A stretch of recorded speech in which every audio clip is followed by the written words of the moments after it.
You know what gets me every single gardening season? Spending weeks planting, watering, and caring for my vegetables, only to end up with disappointing harvests. The plants survive, but the yields are nowhere near what they should be. Meanwhile, someone with a garden half the size is harvesting basket after basket of fresh vegetables. For over 20 years, I followed the conventional advice. I tilled the soil every spring, bought expensive fertilizers, planted more seedlings, and hoped for bigger harvests. Sometimes it worked, but most years I was putting in far more effort than the results justified. Then I spent time studying how Amish gardeners grow their food, and one thing immediately stood out. Their gardens weren't just healthy, they were overflowing with vegetables. Every square foot seemed to produce more food than most backyard gardens twice the size, and they weren't relying on expensive products or complicated techniques. I remember standing there looking at rows of tomatoes loaded with fruit, thick cucumber vines, and vegetables growing so closely together without struggling. I couldn't stop asking myself, what do they know that I've been missing all these years? Today, I'm going to show you the exact Amish gardening secret that can help you double your vegetable harvest in as little as 30 days by making every square foot of your garden work harder, not by working harder yourself. Stick around until the end because I'll also reveal one simple Amish planting technique that almost nobody talks about, yet it can dramatically increase the productivity of new vegetable plants from the very first month. If this helped, subscribing costs you nothing and helps this channel keep growing. I genuinely appreciate it. In Amish communities, there's a guiding principle of working with nature instead of constantly trying to control it. Their approach is built on respecting the natural balance of the land, understanding that healthy soil, healthy plants, and healthy harvests all depend on one another. Now, I'm not here to preach a philosophy, but here's why this matters for your garden. When you constantly disturb your soil, rely on synthetic fertilizers, or grow the same crops in the same place year after year, you're disrupting the natural systems that make vegetables thrive. Every time those biological networks are broken, your plants have to work harder just to survive instead of producing more food. The Amish learned this through generations of careful observation, and modern soil science is now confirming the same idea. Researchers have repeatedly found that healthy, living soil filled with beneficial microbes and fungi improves nutrient availability, increases water retention, and helps plants become more productive and resilient over time. Here's how it works at a biological level. Beneficial bacteria and mycorrhizal fungi form partnerships with plant roots, extending their reach far beyond what roots can do alone. These underground networks deliver water and nutrients more efficiently while improving soil structure, allowing vegetable plants to grow faster, stronger, and produce larger harvests. That's Amish thinking applied to gardening. Amish gardeners don't have access to some secret technology that you and I can't use. They're simply choosing to build healthy soil first instead of trying to fix struggling plants later. That one shift in thinking changed everything for me. Once I stopped fighting nature and started feeding the soil instead, my vegetable harvests became larger, healthier, and far more consistent. Without buying expensive gardening products, subscribe. This channel's for people who actually want to get good at growing things, not just watch once and scroll past. If that's you, subscribe. I'll see you in the next one. Here's step 1, and this is where the Amish approach really starts to look different from the conventional method. Instead of focusing on feeding the plant first, they focus on feeding the soil that's going to feed the plant. Most of us prepare a garden by tilling the soil, planting our vegetables, and then adding fertilizer whenever the plants begin looking weak. But here's what we're actually doing. We're asking stressed soil to grow healthy crops. Every time we disturb the soil unnecessarily, we break apart the living structure that helps roots find water and nutrients. The Amish handle it differently by building rich, protected soil before expecting high production. First, spread a 2 to 3 inch layer of finished compost across your planting bed. Don't mix it deep into the soil. Simply lay it evenly across the surface where your vegetables will grow. Second, cover that compost with 2 to 3 inches of clean straw mulch immediately after planting. ideally in early spring once the soil has warmed enough for your crops. The straw locks in moisture, protects the soil from intense sunlight, and slowly feeds the organisms underneath. Third, water the entire bed thoroughly until the moisture reaches several inches below the surface. Then leave the mulch undisturbed, making sure it surrounds each plant without covering the stems. Give your vegetables enough spacing so that, at full maturity, their leaves just begin to touch, creating a living canopy that naturally shades the soil. Now, here's where most people go wrong. They pile the straw directly against the stems or use mulch that's 6 or 8 inches thick. That traps excess moisture around the base of the plant, encouraging stem rot and slowing growth. Instead, leave a small gap around every stem while keeping the rest of the soil completely covered. You'll know this is working when the soil stays cool and moist even on hot afternoons. New leaves begin appearing with a deep green color within a couple of weeks, and earthworms become much easier to find beneath the mulch. Those are all signs that the soil biology is becoming active. To recap, apply 2 to 3 inches of compost, cover it with 2 to 3 inches of straw mulch, water deeply after planting, and keep a small gap around each stem. If the soil beneath the mulch remains cool and slightly damp when you lift it, you're on the right track. Once that's established, you move to step 2, where the Amish use plant spacing and companion planting to turn every square foot into a highly productive growing space without overcrowding their vegetables. Let me share some patterns I've noticed over the years.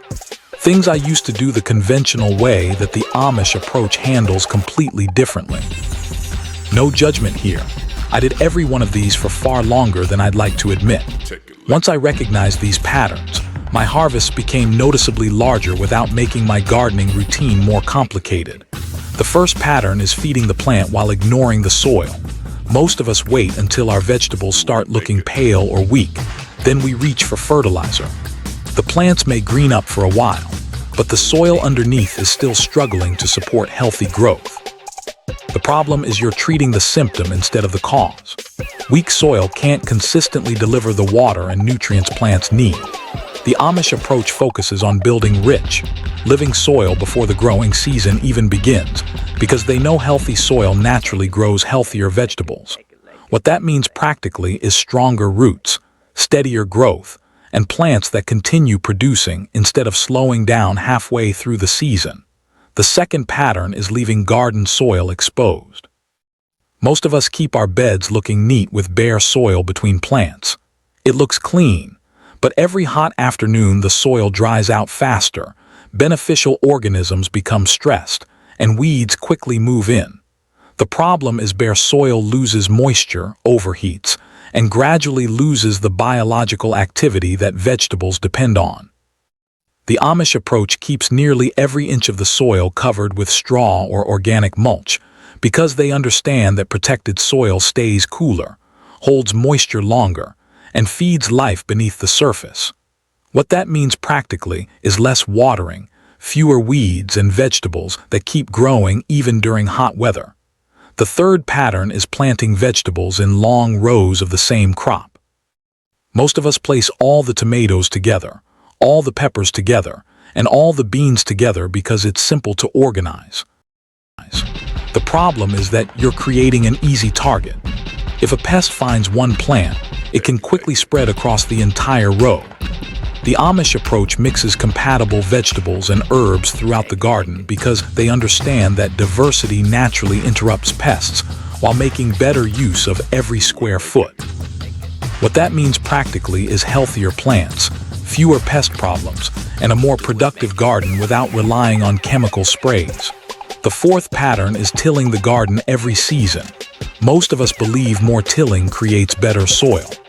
At first it looks soft and fluffy, but over time the soil structure breaks down, moisture disappears more quickly, and beneficial organisms are repeatedly disturbed.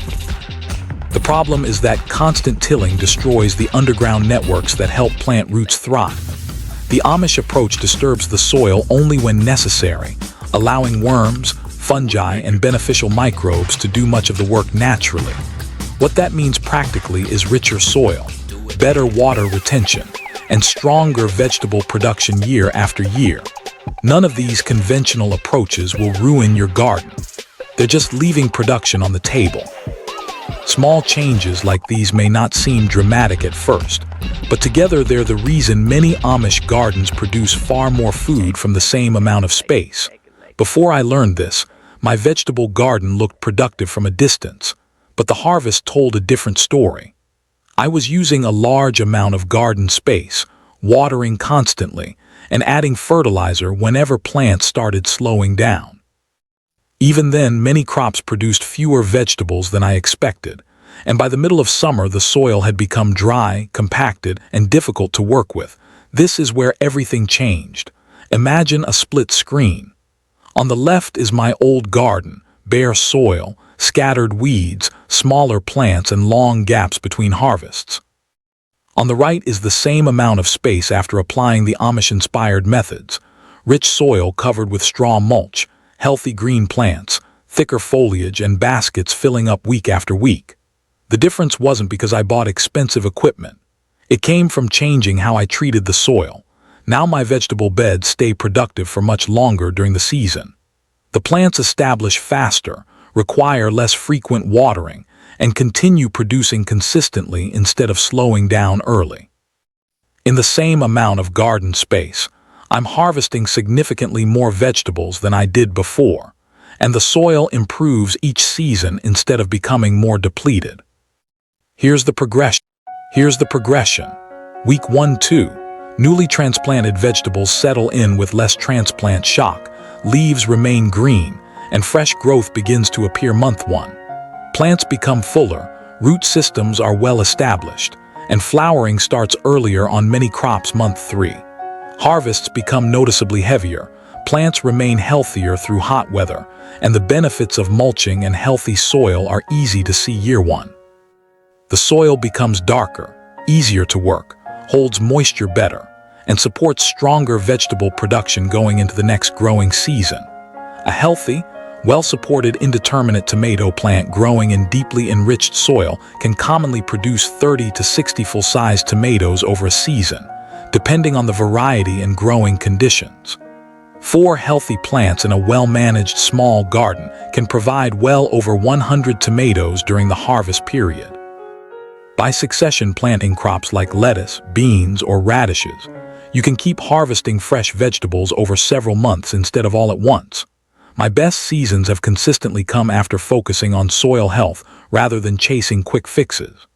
The Amish gardeners I've studied often achieve even more consistent harvests, not because of secret products, but because they've spent years building fertile soil and following simple, disciplined gardening practices season after season.